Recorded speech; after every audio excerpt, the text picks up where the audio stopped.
Heartburn is a very important symptom for humanity as such.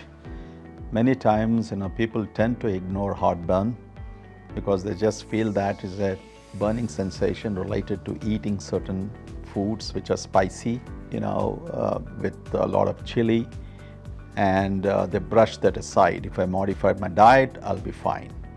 Unfortunately, that's not the story. Persistent heartburn can spell a variety of complications for a given individual. Now, what are they?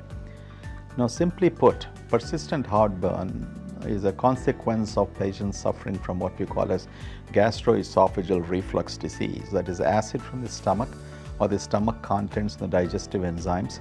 They are refluxing upstream into the esophagus through an incompetent valve at the junction of the esophagus and the stomach, or because of that valve inappropriately relaxing without your eating or even when you're sleeping and not related to the food events, etc. So it's a complex pathophysiology. The bottom line is that when somebody has persistent heartburn, which is not simply relieved with change in your diet, or initially when patients take antacids, you should take medical advice.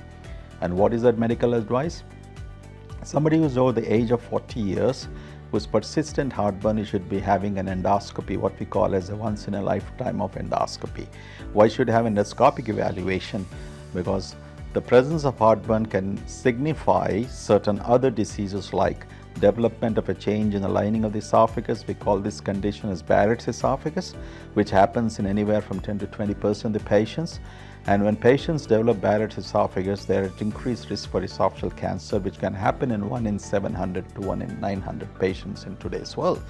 So if you diagnose Barrett's esophagus, these patients are put under a surveillance program where they are brought in at certain intervals to re-endoscope and biopsy.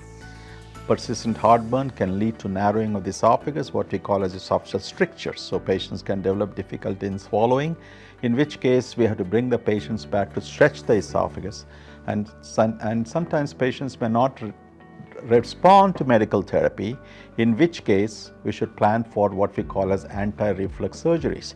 There are several types of anti-reflux surgeries in the 21st century, which your doctor can help you navigate and with the goal of preventing heartburn and preventing from its complications, including cancers in the future.